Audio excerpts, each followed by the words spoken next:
The following story is a work of horror fiction inspired by real fears and unsettling possibilities. It contains intense themes, including home invasion and psychological distress, which may be disturbing to some viewers. Listener discretion is advised. If you've ever spent a night alone and felt the creeping sense that something wasn't quite right, this story might feel a little too real. Story 1. It was early summer, school was out, and I didn't have a job at the time. Most of my days blurred together, spent lounging around the house. I played video games for hours, binge-watched random YouTube channels and Netflix shows, or just lay around doing absolutely nothing. Life was slow, quiet, and honestly kind of relaxing. That week, my parents had left town for a few days on a trip, which wasn't unusual at all. They traveled often, and I'd gotten used to having the house to myself every now and then. Normally, I'd take advantage of it and invite friends over, maybe even have a little get-together, but this time I was feeling introverted and decided to enjoy the peace and solitude. One night, I was curled up on the couch, wrapped in a blanket and watching one of my favorite shows.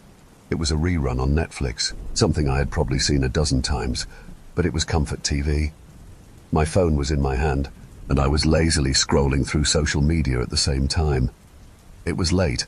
I couldn't tell you the exact time, but it had to be well after midnight. That's when I heard it. A knock at the front door. Not loud, but sharp enough to cut through the quiet and make me freeze. At first, it didn't even register. I instinctively reached for the remote and paused the show, standing up and walking toward the door out of habit. It was only as I got closer that it struck me. Why would anyone be knocking at the door this late? That realization sent a chill through me. I stopped, stepped back from the door, and cautiously peeked through the peephole. My stomach dropped.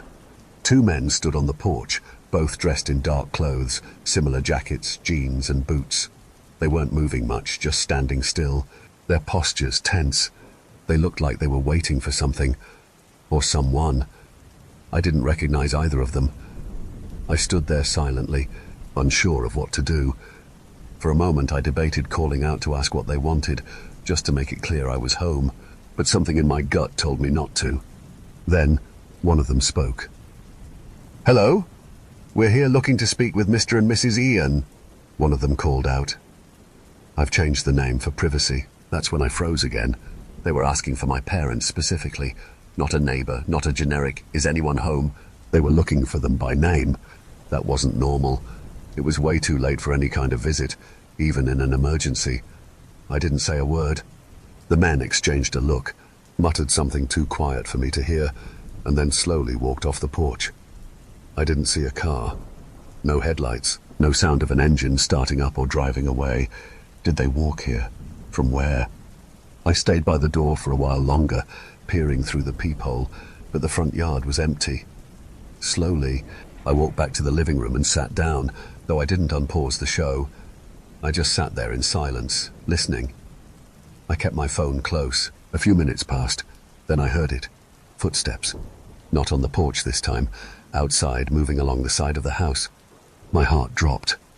I got up quickly and made my way to the back of the house, careful not to be seen. I peeked through the kitchen window just in time to see the two men slipping through the side gate and entering the backyard. They didn't knock this time. Instead, they walked straight up to the back door and started whispering to each other. Then, I heard them jiggling the door handle. They were trying to get in. I panicked. I grabbed my phone and bolted to the garage, locking the door behind me. My hands were shaking as I dialed 911 and explained to the dispatcher what was happening. I told them two men were trying to break into my house. Less than a minute later, I heard a loud popping sound, like something metal snapping under pressure. The back door had been forced open. I sat there in the dark garage, barely breathing, listening as their footsteps moved through the house. Then I heard them head upstairs, toward the bedrooms. A door creaked open, then closed. Silence. I stayed hidden, trembling, every muscle in my body locked in fear. Minutes passed like hours. Then, finally, flashing lights poured into the front windows. The police had arrived. I heard rushed footsteps upstairs, then shouting. The men were arguing now. A few officers entered through the broken back door while another came into the garage and found me. They told me to stay calm and escorted me outside. The two men didn't put up a fight. They didn't resist arrest, didn't struggle, didn't say a single word. It was eerie how calm they were, despite how unsettling the situation was, and even though it was clear they weren't just trying to rob the place, the only charge the police could stick them with was breaking and entering. Nothing was stolen, and they hadn't harmed anyone. What haunts me the most, though, is how they asked for my parents. I can't shake the feeling that they were there for them specifically, and that they planned to wait upstairs in the bedroom until my parents got home. What would have happened if I had opened the door? Would they have done something to me? I sometimes wonder if staying silent saved my life, but part of me still thinks they would have broken in either way and done whatever they came to do. Story 2. I live on the outskirts of a mid-sized town in Wyoming, far enough from neighbors that it sometimes feels like I own my own little world. The whole reason I chose to settle down here was because owning a massive plot of land isn't nearly as impossible as it is in other states. My house is small, just a modest one-story cabin, but it's cozy and has everything I need for living alone in peace. Most days are quiet, surrounded by trees, wildlife, and the kind of silence you can only find miles away from the next porch light. This happened several years ago, in the middle of a particularly wet spring. That entire month had been plagued by relentless rainstorms, the kind that soak the earth until it feels like you're living on a sponge. On one such Sunday, I was off work and taking full advantage of my solitude, lounging on the couch with the TV humming in the background. Outside, the rain was hammering the rooftop like it was trying to drill its way in. I must have lost track of time because when the knock came, it startled me more than it should have. I almost didn't hear it at first. It was faint, barely noticeable over the sound of the storm. I paused the TV and got up, confused. Visitors were extremely rare out here, and someone knocking in weather like this, even stranger. When I opened the door, I was met with the soaked figure of a man I didn't recognize. He looked like he was in his late 30s or early 40s, wearing worn hiking gear that was soaked through and clinging to him. He didn't look like a delivery person or someone from town, just some guy. And the very fact that he had made it all the way out here without me hearing a vehicle put me on edge. "How can I help you?" I asked, trying to sound polite while my instincts screamed at me to be cautious. The man told me he'd been camping in the woods nearby, got lost, and had run into some trouble. He needed a place to stay for the night. The thing is, the location of my house actually makes his story plausible. If he was truly out in those woods, mine would be the only house reachable for miles, and with the rain coming down in sheets, I couldn't help but feel a flicker of sympathy. Still, I wasn't about to let a complete stranger into my house just like that. I offered to let him use my phone to call someone or arrange a ride into town, but he refused, almost too quickly. His tone shifted slightly, and with a kind of dismissive annoyance he said, "All right, guess I'll find somewhere else," and turned around. I watched as he walked down the dirt road, then off into the trees. No flashlight, no umbrella, just disappeared into the wet woods like a ghost. The whole thing unsettled me, but eventually I chalked it up to an odd interaction. Nothing more. I returned to the couch and went back to my evening, although I did find myself glancing at the windows a bit more than usual. Several hours passed and night settled in. I hadn't checked the time, but it had to be close to midnight when I noticed an orange flicker glowing through the back window. Curious and uneasy, I went to the window and gently pulled the curtain aside. Through the storm, under the dim light of the moon, I saw a small fire burning at the edge of the woods just beyond my backyard. A campfire, under a tree, in the pouring rain. And next to that fire stood a man. I could barely make out his features, but I recognized the silhouette. It was him, the stranger from earlier. He was just standing there, motionless, holding something in his hands. I couldn't tell if he was facing my direction or looking deeper into the woods, but the way he stood there, as if he had all the time in the world, sent chills up my spine. I slowly backed away from the window and grabbed my phone.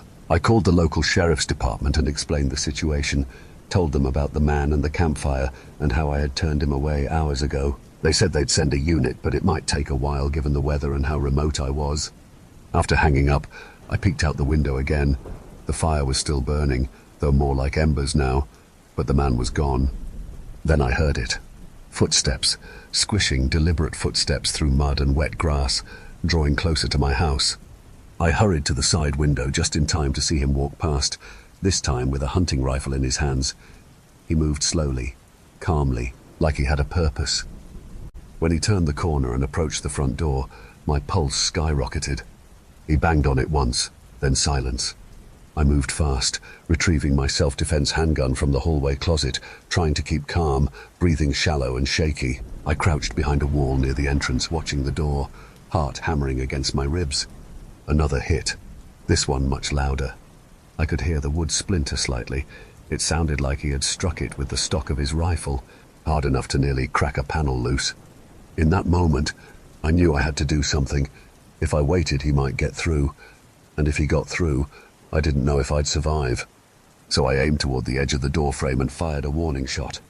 The blast echoed through the house, loud enough to leave my ears ringing. The smell of gunpowder filled the air. I waited, deafened and trembling, for any sign of movement. But when the ringing faded, there was nothing. No more footsteps, no banging, just the sound of relentless rain hammering the roof.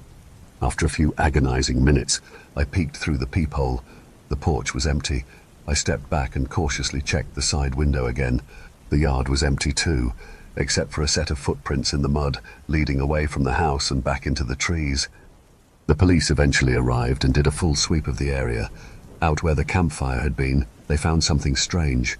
A duffel bag, half buried in the muddy earth. Inside were items that could only be described as either a burglary kit or worse, a murder kit. Knives, duct tape, rope, gloves, and a faded map with a circle around my property. What they told me chilled me to the bone. They believed this man had been there before, that he had buried the bag in advance, planning to return for it when the time was right. Maybe he had been watching me. Maybe he thought I lived with someone. Maybe he had a very specific reason for choosing me.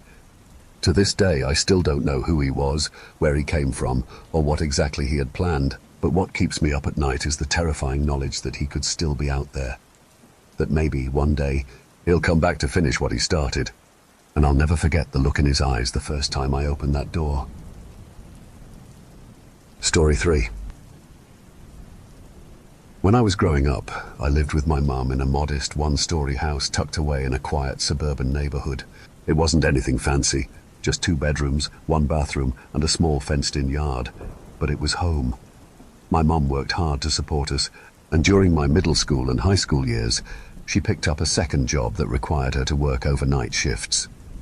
That meant most nights, between around 10 p.m. and 6 a.m., I was home alone. I'd gotten used to the solitude. I had a routine, video games, some TV, a late-night snack, and I generally felt safe, especially since we lived in a pretty low-crime area. This particular night happened a few months before I was set to graduate high school. It started out as ordinary as any other. At around 10 p.m., I said goodbye to my mum as she left for her overnight shift. She reminded me to lock the doors and get to bed at a reasonable hour, and I waved her off before retreating to my room. I spent the next couple hours playing video games with my headset on, zoning out and losing track of time. I wasn't watching the clock, but I knew it was getting late, so eventually I shut everything down and got ready for bed. I probably got into bed sometime around 1 a.m., but I stayed on my phone for another hour, scrolling through social media, watching dumb videos, the usual. At some point, I must have dozed off. I woke up suddenly, not because of a nightmare, but because I was certain I heard something, specifically the sound of a door softly closing downstairs. My room was completely dark, and I instinctively looked over at the glowing red digits on my alarm clock. It read 5:47 a.m., which was odd because my mum usually didn't get home until around 6:15. Still, I figured maybe she'd gotten off a little early. I rolled over, pulling the blanket tighter, and tried to fall back asleep. But something was bothering me. I could hear slow, deliberate footsteps moving through the house, not rushing, just steady, like someone casually pacing from room to room. It wasn't totally abnormal to hear movement when my mum got home, but the longer I listened, the more I realized something was off. Normally, she'd go straight to the bathroom to shower or head to the kitchen to make tea before bed. But this time, the footsteps didn't pause. They just moved, steadily and quietly, through the living room, kitchen, hallway, almost like someone was examining every corner of the house. A strange feeling crept over me. Something deep in my gut told me this wasn't my mom. I sat up in bed and turned on the lamp beside me. Almost instantly, the footsteps downstairs stopped. The silence was sudden and chilling, I strained to hear anything, any shuffling, breathing, the creak of a floorboard, but there was nothing. I got out of bed and tiptoed to my bedroom door, putting my ear to it. Still no sound. I slowly opened the door and peeked down the hallway. Everything was dark. I expected to see light filtering up from the downstairs hall or kitchen, but there was nothing. Whoever had been walking around hadn't turned on a single light, which only made my fear worse. If it was my mom, the lights would be on. She always turned them on. And if it was someone else? I crept down the hallway to the top of the staircase and crouched beside the banister, peering through the slats to get a look at the living room below. It looked completely untouched. The TV remote was still where I left it.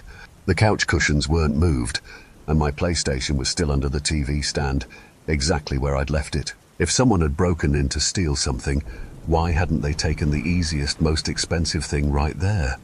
I needed to know. I needed to confirm whether I was being paranoid or if something was actually wrong. I walked cautiously down the stairs, avoiding the creaky spots I'd memorized over the years. Once I reached the bottom, I softly called out, "Mum, you home?" No answer. I waited, hoping maybe she hadn't heard me, but the silence remained thick, still, and heavy. I turned toward the hallway and made my way into the kitchen, hoping to prove to myself that nothing was wrong. Then I saw it. On the kitchen tile, in the faint grey light of dawn filtering through the curtains, was a single wet shoe print. I froze in place. The shape was large, adult-sized, definitely not my mom's. I followed the direction of the print with my eyes and slowly lifted my head. And there, sitting at our dining table like he belonged there, was a man. He was dressed in black from head to toe, with a dark balaclava covering most of his face. He didn't speak. He didn't flinch. He just stared at me with hollow, unreadable eyes, hands resting calmly on the table as if he'd been waiting there for a long time. My heart exploded into panic. I turned and bolted back up the stairs, taking them two at a time. I slammed my bedroom door shut, locked it, and scrambled to grab my phone. My fingers were shaking as I dialed 911, whispering urgently to the operator that there was a man in my house, that I was alone, that I didn't know what he wanted. The operator stayed on the line, trying to keep me calm, but then I heard it. Slow, deliberate footsteps coming up the stairs. He was coming. I pressed my ear to the door, whispering to the operator in panic. The man didn't knock. He didn't speak. He just stood there for a moment, and then, without warning, the front door creaked open again. I heard the man retreat, walking slowly back down the stairs, across the living room, and out the front door. Not even 10 seconds later, headlights washed over the front of the house. My mom's car. She was pulling into the driveway. I ran to my window, waving frantically to her before darting down the stairs and bursting out the front door. I screamed at her not to go inside. I told her everything. The police arrived shortly after. They searched the entire house, every room, every corner. But the man was gone, and there was nothing left behind to identify him. No weapon, no fingerprints, not even a clear face from the grainy footage of our outdated security camera. The scariest part wasn't just that someone had broken into our home. It was that he didn't take anything. He didn't say anything. He didn't even try to hurt me. From everything the police gathered, it seemed like he was waiting for someone. And since he'd broken in right before my mum usually got home, there's a terrifying possibility that he had come for her. And if she'd walked in just a minute earlier, I don't want to imagine what could have happened. Story 4. I'm in my early 60s now and live alone in a rural part of the state, tucked away on a couple of acres surrounded by thick woods and quiet fields. It's the kind of place you move to if you're looking for silence, real silence. The kind you only get when the nearest paved road is a half-mile away and your closest neighbor is just as reclusive as you are. I talk to some of them now and then, usually about the weather or broken fences, but for the most part, I keep to myself. I only head into town when I absolutely have to. Groceries, fuel, that kind of thing. I'm semi-retired now. Most of my days are spent maintaining the property, tinkering with projects in the shed, or just enjoying the calm. A few months out of the year I take on some contracting work, mostly electrical, or carpentry jobs that let me stretch the legs and bring in a bit of extra money. It was late fall when this happened. The leaves had turned, and the air had that unmistakable bite of winter just around the corner. That day, I decided it was time to start preparing for the colder months, cleaning up the yard, putting away equipment, draining the gas from the lawnmower. It's a bit of a chore, but something I've done for years without much thought. As I was finishing up, hauling the last of my gear to the shed, I happened to glance down the long dirt road that runs past my driveway. It's not a busy road. Hell, on most days you could lie down in the middle of it and take a nap without worrying about traffic. That's why the man walking along it caught my eye. He wasn't someone I recognized, and out here you tend to know every face within 10 miles. He had no backpack, no water bottle, no sign of where he'd come from or where he might be going. Just walking, slow, steady, like he'd been doing it for a while. The weirdest part was that the nearest town was easily a 2-hour walk from where he was, maybe longer, and there were no vehicles parked along the road in either direction. I watched him until he disappeared over the bend, and after a few more minutes of looking for any cars or signs of someone else, I gave up trying to make sense of it and went back to work. By the time I got everything packed up and secured in the shed, the sun was starting to dip behind the trees.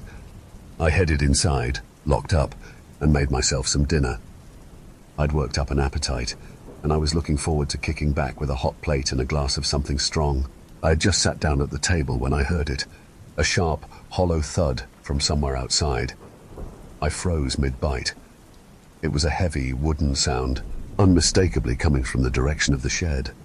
I stood up, peered through the window above the sink, and saw that the door to the shed was wide open. That was strange.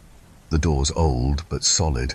I always make sure to latch it, especially with the kind of wind we get out here. But maybe I hadn't closed it right. Maybe the wind had picked up. Still, something felt off. I wasn't too worried, but I wasn't careless either. Out here, you learn to respect the land and the things that might be lurking on it. I grabbed my rifle, mostly for peace of mind, and stepped outside. The air had gotten colder, and the kind of quiet that settles over the woods at night was already starting to thicken. I walked slowly toward the shed, listening carefully. Not a single sound beyond the crunch of my boots on the frosty grass. No rustling, no footsteps, no animal calls. Just that eerie, heavy silence. When I got to the shed, I turned on my flashlight and swept it inside. Everything looked just as I'd left it. Tools on the walls, mower in the corner, bins of hardware stacked neatly. I stepped inside and did a more thorough check, just in case a raccoon or stray dog had wandered in. But there was nothing. No movement. No tracks. I closed the door and latched it tight this time, then turned back toward the house. As I walked across the field, that uneasy feeling started to grow in my gut. It was subtle at first, just a chill, a twitch in the back of my neck. But the closer I got to the house, the stronger it got. Like something was watching me. I kept scanning the tree line, expecting to see a shape dart through the shadows, but nothing moved. When I got to the front door, I stepped inside quickly and locked it behind me. I turned around and froze. There on the hallway floor was a single muddy shoe print. My boots were clean. I'd wiped them at the door, and these prints, they were big, wide, and led straight down the hallway toward the spare bedroom. My heart began to pound in my chest. I gripped the rifle tightly and turned on the hallway light. There they were, more prints. A line of them, dark and wet, trailing into the guest room I never used. I crept slowly toward the door, stopping just beside the frame. I leaned my head gently against the wood, holding my breath, and I heard it, breathing, deep, steady, just on the other side. Before I could even plan my next move, the doorknob jerked violently in my hand. The door swung open, and I stumbled back, raising the rifle instinctively. A man stood in the doorway, towering and wild-eyed, clutching a long, rusted shovel. His face was contorted in a snarl, and his eyes burned with fury. He looked like he'd been caught in the middle of something terrible. For a long second, we just stared at each other. I aimed the rifle squarely at him, yelling for him to stay back. My voice cracked from fear, but I tried to sound firm. He didn't move forward, but he didn't step back either. His knuckles were white around the shovel handle. I was terrified that he'd lunge at me at any second, but he just stood there, seething. Then, without warning, he hurled the shovel at me. I ducked as it clattered off the wall, and by the time I turned around, he was already sprinting back into the room. I chased after him, only to see him throw open the bedroom window and climb halfway out. I aimed the rifle but didn't fire. I couldn't bring myself to pull the trigger. He leapt out into the night and vanished into the dark field beyond. I stood there panting, watching the empty window frame, wondering what the hell had just happened. The police came later, but by then he was long gone. They searched the property, brought dogs, asked around. Nothing. No one had seen him. No one ever identified him. To this day, I don't know who he was, where he came from, or what he planned to do. But I can't help thinking that if I hadn't had that rifle, or if I'd gone to bed earlier without checking the shed, I probably wouldn't be here to tell you this story. Story 5. I don't travel often, so staying anywhere besides a friend's or family member's home is a rare occurrence for me. This trip, however, required me to spend the night out of town, and given how remote the location was, I didn't have many lodging options. Most of the hotels in the area looked dated and run down. Cheap motels with flickering neon signs and reviews that made me uneasy, but to my surprise, a single listing popped up on Airbnb. A modest yet charming-looking home, nestled in a small neighborhood on the outskirts of town. The pictures showed a clean, quiet house with just the right balance of rustic charm and modern comfort. Compared to the hotels, it looked like a dream. Without hesitation, I submitted my booking request. Within minutes, it was confirmed.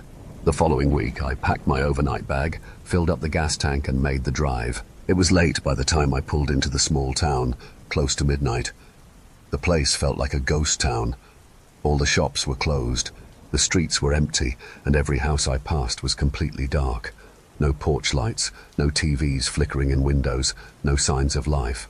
I chalked it up to being a small, quiet place that had already turned in for the night, but something about the emptiness still felt unsettling. The directions led me down a narrow road flanked by dense trees on either side. The forest pressed in tightly around me, and my headlights barely pierced the darkness as the road twisted and wound through the neighborhood. Eventually, I spotted the house. It was one of the few on the street with lights on, which helped ease my nerves a little. A soft amber glow came from the porch light, and one of the upstairs windows also had a faint light pouring out of it. I figured the last guest must have forgotten to turn it off. Still, it struck me as odd that the host hadn't fixed it before my arrival. I parked in the driveway, got out, and quickly made my way to the front door, luggage in hand. After retrieving the key code from my email, I typed it in and heard the lock click open. I stepped inside and closed the door behind me, locking it again out of habit. The place smelled faintly of wood and lemon cleaner, which gave me some reassurance. It looked just like the pictures, simple, cozy, and clean. I left my bag near the entryway and made my way upstairs to switch off the light that had been left on. The room was sparse, just a bed, a dresser, and some bare walls. I turned the light off and went down the hall to the main bedroom, where I unpacked a few essentials, got changed, and climbed into bed. I had the place booked for 2 nights, but I was really only staying the one, just needed it late into the next day for work. I scrolled on my phone for a while before finally turning it off and closing my eyes. I lay there for what felt like forever, the unfamiliar stillness of the house making it hard to fall asleep. Then, just as I started to doze off, I heard a sound that jolted me upright. A dull, heavy thud echoed through the house. It wasn't subtle. It was deep and distinct, like someone dropping something large onto the floorboards. I sat in silence, heart pounding. It could have been the house settling, I told myself. Maybe something fell off a shelf. Still, my curiosity and growing unease got the better of me. I got up and opened my bedroom door slowly, peering into the hallway. Everything was silent again. No footsteps, no more thuds. The darkness stretched out in both directions. I stood there for a moment, unsure if I should go back to bed or check it out. Just as I was about to retreat, I heard something that chilled me to the bone. The soft creaking of floorboards from the guest bedroom I had turned the light off in. The creaks were methodical, like footsteps. I pressed my ear against the doorframe, trying to pinpoint the sound. The footsteps moved into the hallway, slow and deliberate. They were coming toward me. My hand instinctively shot to the doorknob, gripping it tightly to keep it from moving. A second later, the knob twisted gently, as if someone on the other side was testing to see if it was locked. I didn't breathe. My heart thundered in my chest. Then, whoever it was eased off, but only for a second.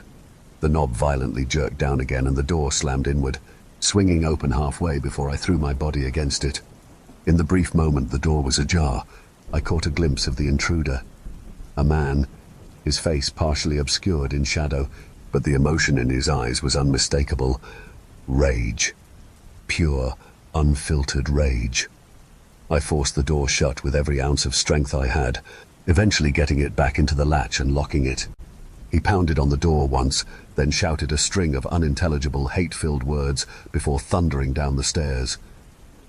I stood there, paralyzed, trying to make sense of what had just happened. Then, I finally pulled myself together and dialed 911. Despite how small the town was, an officer showed up relatively quickly. By the time they arrived, the intruder was long gone. The Airbnb owner was horrified when I told them what happened and kept in contact with the police after I left the next day. I never followed up on the case. Maybe I didn't want to know, maybe I was just too shaken. All I do know is that something was deeply wrong with that man, and he had no reason to be in that house, unless he was waiting for someone, maybe me. Needless to say, I haven't used Airbnb since, and I'm not sure I ever will again. Story 6. This happened a few years ago when I traveled out of town to visit my brother. We live several hours apart, so I don't get to see him often. When I do, I usually need to find a place to stay, since he only has a small one-bedroom apartment. On this trip, I found a rental house just a couple blocks away from where he lived. It was listed at the same price as some of the cheaper hotels nearby, but it offered more privacy, so the choice was easy. I figured a house would be quieter, more comfortable, and it would let me have my own space while still being close to him. I arrived in town early that morning and met up with my brother for lunch. We caught up over burgers and spent a few hours walking around town. Later that afternoon, I stopped by a grocery store to pick up a few essentials, snacks, bottled water, some coffee for the mornings. By the time I got back to the rental, the sun was just starting to set. It had been a long day, and I was ready to relax. The house itself was very basic. There wasn't much to it. Just a couch, a small TV, a modest kitchen, and a bedroom with a queen-sized bed. For the price, I didn't expect luxury. It was enough to get by. I spent the evening flipping through channels, eating some of the snacks I'd bought, and scrolling through my phone. Eventually, I got tired, brushed my teeth, and climbed into bed, looking forward to getting a full night of sleep. Unfortunately, sleep didn't come easily. Maybe it was the unfamiliar surroundings, or maybe just a sense of unease that I hadn't fully acknowledged yet. I tossed and turned for over an hour before I finally drifted off. When I opened my eyes again, the room was cloaked in complete darkness. The air felt heavier somehow, like the kind of stillness that wakes you up from a dead sleep even if there's no sound. But there was a sound. Before I could even check the time on my phone, I heard the soft, deliberate sound of footsteps just outside the bedroom door. They moved slowly down the hallway, each step creaking against the old wooden floorboards.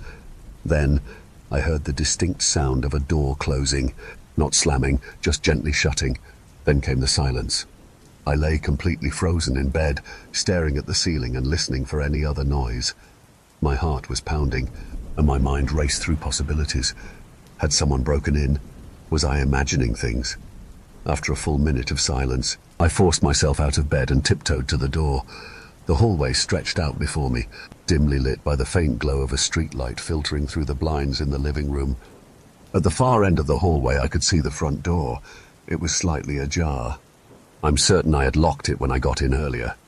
I stood there, unsure of what to do.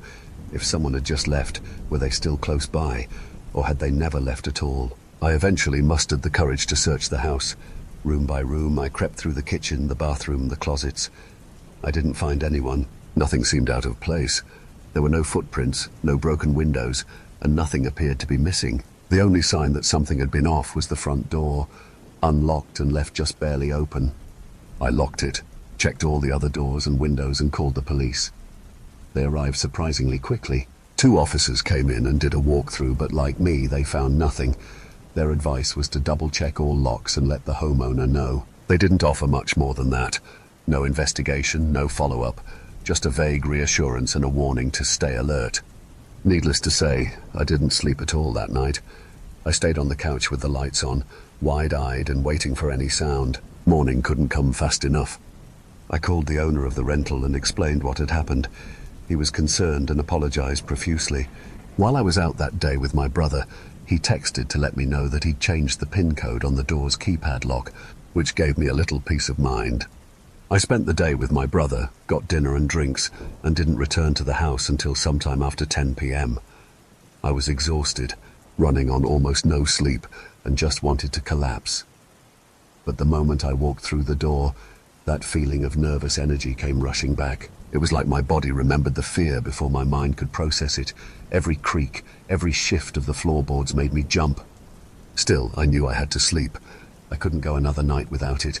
I told myself that the new door code meant I was safe. That last night was just a fluke, a freak incident.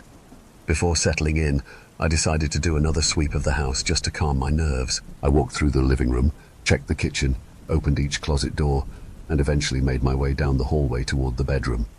I stepped inside and checked the closet, then peeked into the small bathroom attached to the room. Everything seemed fine, but just as I was about to leave the bedroom and return to the living room, I heard it. Footsteps. Fast, heavy footsteps pounding down the hallway. They were coming straight toward me. Before I could react, a large figure barreled into the room. I caught only a glimpse. A tall man, wearing dark clothes, his face partially obscured by shadow. He slammed the bedroom door shut behind him, trapping me inside. I was frozen in shock, my brain scrambling for a plan. But before the panic could completely take over, I heard his footsteps again, this time moving away, back down the hallway, back into the living room. He didn't leave, not yet. I stood in the bedroom doorway, listening as he moved through the house, opening cabinets, tossing items on the floor, pulling cushions off the couch. It sounded like a full-blown ransacking, but weirdly frantic. Like he wasn't just stealing, but looking for something specific. He stayed in the house for what felt like 10 agonizing minutes. Then, finally, I heard the front door open and slam shut. I waited a few minutes before daring to peek out. The living room was a disaster. Couch cushions tossed across the room, drawers pulled out, the contents of cabinets scattered everywhere. But as I looked closer, I realized nothing seemed to be missing. Not my phone, not my wallet, not the groceries, not anything valuable. The police arrived shortly after I called them again, and this time the homeowner came too. After checking everything thoroughly, the owner looked baffled. He couldn't find anything missing either. It was like the intruder had come looking for a very particular item, something that wasn't there. That was the last night I spent in the rental. I packed my things and checked into a hotel nearby. It cost a bit more, but at that point, I would have paid anything to feel safe. I never heard back from the police and no one ever followed up. As far as I know, the man was never caught. The part that still haunts me, even years later, is this. I had checked every room that first night, every closet, every corner. And yet, the second night he was there again. Where had he been hiding?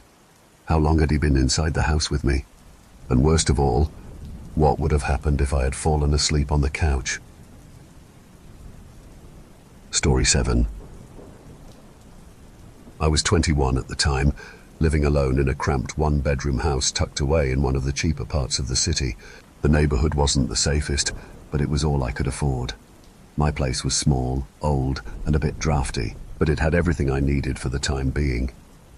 That Friday night, after getting off work around 6 p.m., I ordered some takeout, threw on some sweats, and hopped online to play games with my friends.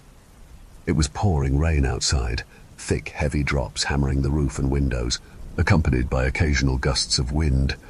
The kind of storm that made you want to stay indoors and not think about the world beyond your front door. It was perfect for gaming and staying up late since I had no work or school the next day. We played for hours, and I was deep in the zone, headset on, completely tuned into the game and the banter with my friends. Somewhere around 11 p.m., I heard a loud thump. It came from above me, upstairs. At first I paused, unsure if it was something from the game or if I'd imagined it, but then I took off my headset and listened. Silence. My first thought was the roof. Maybe a leak or something fell due to the wind. So I went upstairs to check. The second floor of my place only had a tiny bedroom and a half bathroom. I flipped the lights on and looked around, but everything seemed perfectly fine. No dripping water, no wet patches on the ceiling, no blown windows or signs of damage. After a minute of searching and seeing nothing, I figured it must have been something outside hitting the house, or maybe just the old structure creaking from the rain. I shrugged it off, went back downstairs and rejoined my friends. We played for another few hours, finally logging off around 2:30 a.m. Everyone else was crashing for the night, so I shut down my PC and moved to the couch in the living room. I grabbed some snacks and put on YouTube, planning to wind down with a few videos before heading to bed. That's when I heard it again. Another loud, dull thump. This time it was even more muffled, but clearly from upstairs. It didn't sound like thunder or something sliding off the roof. It was too precise, too deliberate. It vibrated slightly through the wall, as if something heavy had shifted or dropped directly above me. Confused and a little unnerved now, I grabbed a flashlight and went back upstairs. I checked the bedroom again, then the bathroom. Still nothing, but now I was starting to feel uneasy. The sound had been too clear, too real to dismiss. Refusing to let it go, I threw on a hoodie, grabbed my flashlight, and stepped outside into the cold rain. I walked around the perimeter of my house, the flashlight cutting through the darkness and fog. Nothing looked out of place until I noticed something strange. One side of the house had a thick tree next to it, one with large branches stretching close to the roof. There, partially hidden behind one of those branches, was a small window I had never noticed before. It was high up, higher than the second-floor bedroom window, and slightly recessed into the siding. That made no sense. My house didn't have a third floor, so what the hell was that window for? A sick feeling hit me. It had to be an attic. But I'd never seen any sign of an attic inside the house. No hatch, no pull-down stairs.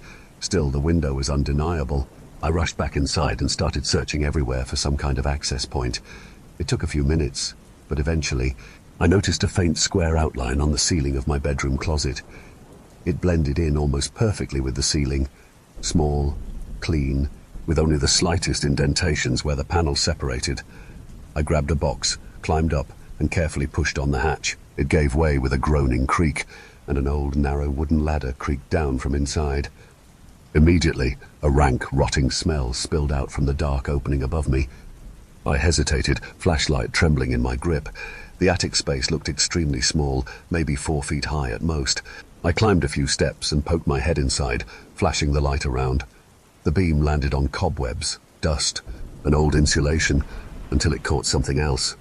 At the far end of the attic, crouched down on all fours by the window, was a figure. A man. His eyes reflected the light like an animal's. He was staring directly at me, unmoving, crouched like a predator about to pounce. His skin looked pale and dirty, and his expression was unreadable, somewhere between rage and fear. I gasped, heart stopping, and scrambled backward off the ladder, almost falling as I stumbled back into the room. I slammed the closet door shut, bolted out of the house, and sat in my car in the driveway, drenched and shaking. I dialed 911, barely able to get the words out. The police arrived within 10 minutes and went in with flashlights and guns drawn. It didn't take long for them to find him. He was still up there, curled up in the far corner of the attic. Apparently, he was homeless and had found his way into the attic through that small window by climbing the tree next to the house. They said he'd likely been living up there for at least a week, eating stolen food and watching me without making a sound. I moved out of that house the next week. To this day, I still think about that night. I still picture him crouched there in the darkness, watching me. Every home I've lived in since, I check for attics first thing, and every time I close a closet door, I think of the hatch I never knew was there until it was almost too late. Story 8. For the past few years, I've been juggling 2 jobs just to stay afloat. My days usually start before sunrise. I'm out the door by 6 o'clock a.m. and don't get back until after 10 o'clock at night. It's exhausting, but I've gotten used to the rhythm. Wake up, work all day, come home, shower, sleep, and then do it all over again. There isn't much time for anything else, let alone rest. My house is quiet, small and modest, barely big enough for me, but it's mine, and after a long day, all I want is to crash in peace. This incident happened just a couple of months ago. It had been a rough week, and I remember feeling especially drained that Friday night when I walked through my front door. As always, I kicked off my shoes, tossed my bag aside, and headed for the bathroom to take a shower before bed. The hot water was a small comfort, something I looked forward to after a long day. But as I stood under the stream, eyes closed, letting the warmth loosen the knots in my shoulders, I heard something. A sound. It was faint but unmistakable, like the creak of a footstep just outside the bathroom door. I froze. The water kept running, but I didn't move. My ears strained. Another creak and then silence. My heart began to race. I quickly turned off the water, stepped out and grabbed a towel. I pulled the bathroom door open in one swift motion, half expecting to find someone standing there, but the hallway was empty. I told myself it had to be the house settling. Maybe the pipes groaning or the wood expanding from the temperature change. It's an old place, after all. Still, I couldn't shake the unease. I got dressed, checked the locks, and crawled into bed. But that night, I couldn't sleep.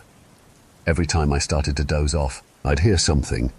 A faint shuffle, the creak of a floorboard, the soft sound of something brushing against a wall. It was like the house was alive with movement. I lay there, eyes wide open in the dark, listening, waiting. Eventually, sometime after midnight, I got up and walked through the house in the dark, checking every room. Nothing was out of place. The doors and windows were still locked. There was no one there, and yet I couldn't shake the feeling that I wasn't alone. The next morning, I was completely exhausted.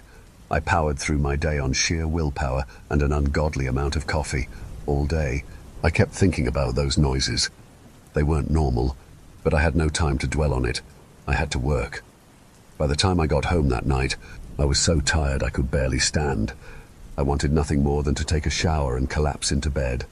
I went straight upstairs, turned on the water, and started undressing. Before I could step into the shower, I heard it again. Footsteps. This time, it wasn't subtle. It was clear and close, right outside the bathroom door. I stood still, every muscle in my body tensing. Then the sound shifted, as if someone had walked past the door and exited the bedroom. A surge of dread filled my chest. It hadn't been the house making those sounds. It was someone. I stood frozen for a moment, then opened the door slowly. The room was empty, but I swear, I could feel that it had just been occupied. The air felt wrong, like someone had disturbed it. I walked through the house again, checking every closet, every dark corner, under the bed, even the basement. Nothing. Trying to calm myself, I convinced myself that maybe I was just overtired. Maybe I'd imagined it. I went back upstairs, showered, and got into bed, falling asleep just before midnight. Somewhere deep in the night, I woke up. My body jolted itself awake before I was even fully conscious. The room was pitch black, the kind of darkness where you can't see your own hand in front of your face. I had no idea what time it was, but I could feel that something was wrong. The air was heavy, unnaturally still, and every nerve in my body was on edge. I didn't hear anything at first, but then, from the corner of my eye, I noticed something under the door. A shadow moved. At first, I thought I imagined it. But then I saw it again. The faint outline of something moving past the bottom of the door. I sat upright in bed, heart pounding, listening intently. A few seconds later, I heard deliberate, slow footsteps in the hallway just outside my room. I was paralyzed with fear, frozen beneath the covers, until something inside me snapped. I leapt out of bed, flung the door open, and looked down the hallway. There, at the far end, barely illuminated by the dim moonlight filtering through the hallway window, stood the figure of a man. He was motionless, staring at me. His face was cloaked in shadow, but his eyes were unmistakable. They burned through the darkness, filled with anger, restlessness, and something else, something animalistic. He didn't move, neither did I. My breath caught in my throat. I slammed the door shut and locked it as quickly as I could. I backed away, shaking, clutching my phone. I barely managed to dial the police, my fingers trembling as I spoke. I could hear the man's footsteps, slow, heavy, moving down the stairs. And then, silence. The police arrived within 15 minutes. They searched the house from top to bottom. No one was there, but they did find evidence, signs that someone had been staying in the house. Small things. Displaced dust in the attic, a food wrapper tucked behind a basement shelf, and a dirty shirt crumpled in the corner of a storage closet I never used. The officer told me it looked like the man had been living in the house for several days, maybe longer. They couldn't determine exactly where he was hiding, but from the sound of it, he was likely moving through the walls, attic spaces, or even staying in my own room while I was out working. It made sense now. When I'd hear the footsteps while in the shower, it was probably him waiting for his chance to sneak out of the room and avoid being seen. What keeps me up at night isn't just the idea that he was in my home, it's the fact that he waited. He lingered after I saw him. Why didn't he run the moment he knew I'd seen him? Why did he stay in the house, move downstairs slowly, as if he didn't care? What was he waiting for? I still don't have answers. The police never identified the man, and he hasn't come back. At least, not that I know of. But every time I hear a creak in the night, every time I walk past the bathroom door or wake up for no reason in the middle of the night, I can't help but wonder, is he really gone? Story 9. Last year I moved into a new house far from the city. My new job was work from home, so I had no reason to be in a clustered and expensive city anymore for the first couple months. Was enjoying everything about the place, especially it being so far from other people. But on a regular weekday afternoon, I got a knock at my door. This was actually the first time anyone had come up to my door at this place since I moved in, so it caught me a little off guard. I went up and opened the door to a tall, middle-aged man. "How can I help you?" I smiled to be friendly, thinking he was probably a neighbor from down the street. But strangely, the first thing he did was lean to the side and look past me into my house. It was like he was trying to see who else was home. Being weirded out by his behavior, I pulled the door in and blocked the way with my body. Before saying anything, the man turned and walked away from the door. I stayed and watched him go all the way down the driveway and continue walking until he got to the street, where he got into a parked car and drove off. Without a doubt, that was the strangest encounter I'd ever had with someone up until that point, and I really had no idea how to even think about it. That night I stayed home for dinner, just to make sure the man didn't come back. I debated calling the police to put in a report, but I thought I'd sound stupid for doing that just because some man came up to my door and did nothing around PM. I turned on the TV and tried to get myself more relaxed. Before trying to sleep while I was on the couch, though, I heard a voice speaking outside. I quickly muted the TV and listened. It was muffled, but I can make out at least 2 separate people talking. Somewhere in the back of my yard, I ran up to the back window and opened up the blinds. In the distance, I could see 2 figures walking across my backyard. One of them had a long tool or object in his hand, but the other one was too hard to see clearly. They walked between the trees in my yard until they reached the side of my house. I went over to the side window and tried to see where they went, but I lost track of them and they had stopped talking. I checked every window and still couldn't see or hear them anymore. The loud knocking at my front door made me jump and sent chills through my body. I walked up, trying not to make any noise, and looked through the peephole. There was one man dressed in dark clothing and wearing a hat that covered his eyes. He had to be one of the men I'd just seen, but where was the other? "What do you want?" I yelled, figuring they likely already knew I was home, or maybe I'd scare them away. The man stayed on the doorstep and looked over at the side of my house. Then looked back at the door. After a few seconds, the lack of response started to terrify me. I went back to the living room to get my phone and call the police, but was interrupted by a loud smashing sound followed by another and another. I looked across the hall and saw a man hitting a shovel against the back door. He saw me and looked at me for a second, then ran away. I was so scared I hesitated on whether to call the police or try to find somewhere to hide. The best answer was obviously to do both, but my thoughts were interrupted again when I heard the side window getting hit. I got my phone and dialed while the man continued to hit the window over and over, but just as the police picked up the phone, everything went quiet, and it stayed quiet until the police came. When they pulled in, I was surprised by a sudden commotion outside. It turned out to be the man at the door who had chosen not to leave, and after a closer look, it was the same man who'd come by earlier that day. Strangely, when the police detained him, he refused to say anything about the other man that was with him. He denied everything over and over, even though there were clear cracks and dents in the doors and windows. It was frustrating to listen to. And even weeks later, the man still refused to detail why he had come by my house twice that day, or who the other man was. Everything remained so unanswered that it still creeps me out to this day. Why was the man trying to break in so bad? And what purpose did the man at my doorstep serve to aid in the break-in? I moved away in the following months, and I've since only been hoping that it wasn't me they were after, or a still. After I was using Craigslist to sell an office chair that I no longer wanted. It wasn't broken or damaged and was barely even used, but I just didn't need it anymore. It took a few days, but eventually I got a message from a man who was interested in buying the chair. We had a short phone call, and he seemed like any other nice guy. He was willing to pay my asking price too, so everything seemed perfect.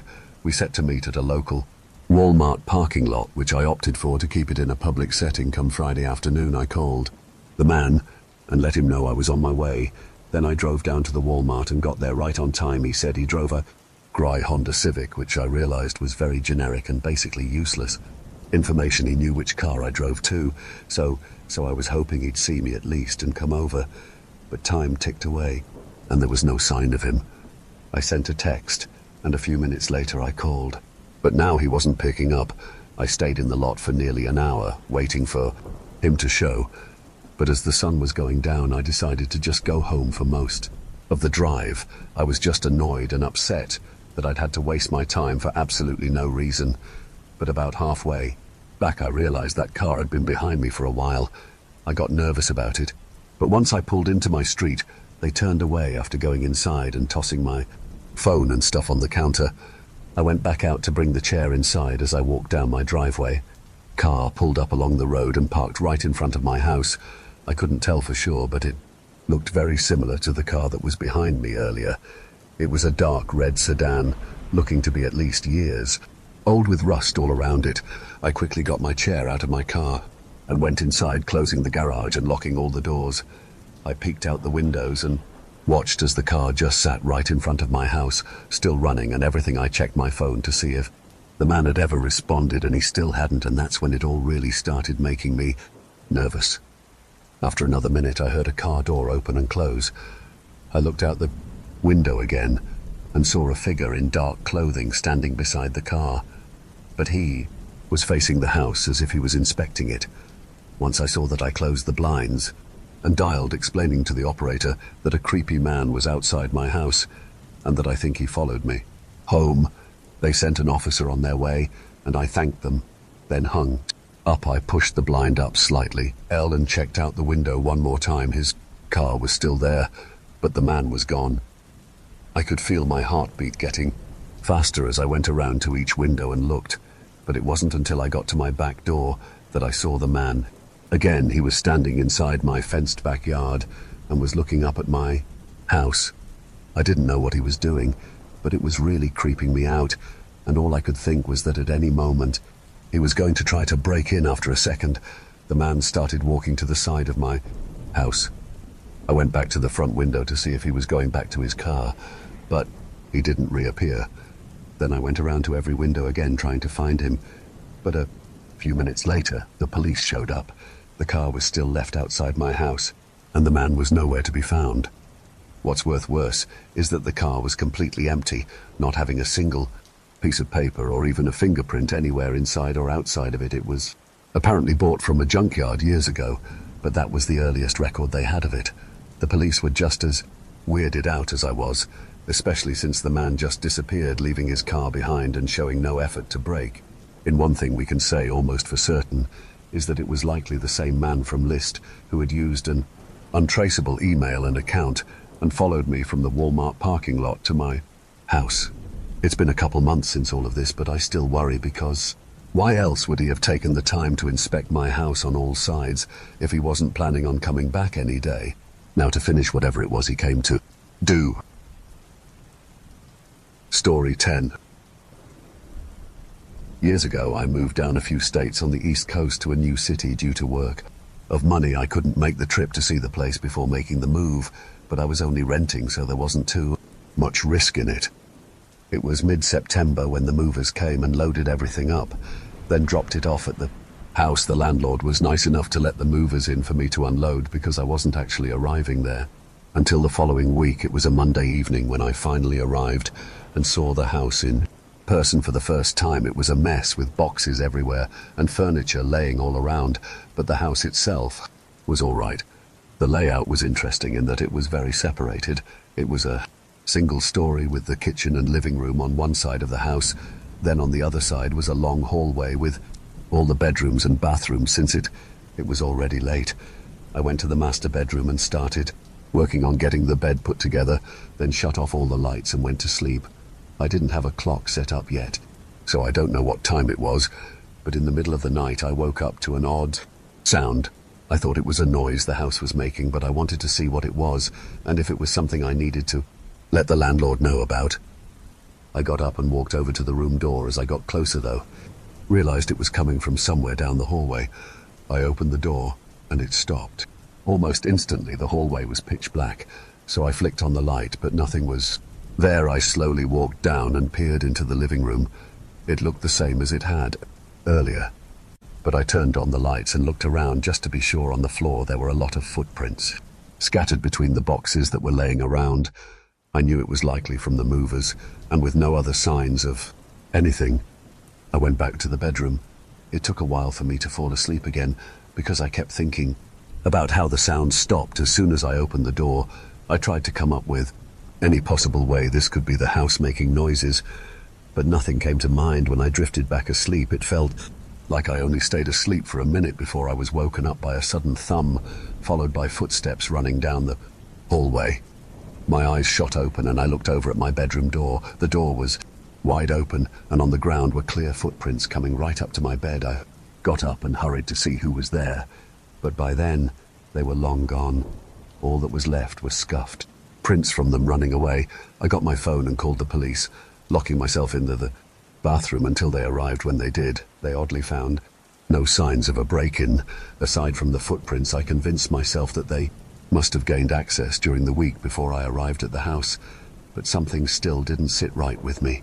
After unpacking and checking each box, nothing seemed to be missing. It obviously makes me wonder what they were even doing in the house, but the biggest mystery is, why did they walk up to my bed, and what was that thump sound that I heard just before they ran away? The landlord was eager to allow me to break the contract and move out, so long as I didn't say anything about the break-in publicly at the time. It sounded like he just didn't want anyone to be scared away from the house so that he wouldn't miss out on his rental income. But now, I'm not so sure.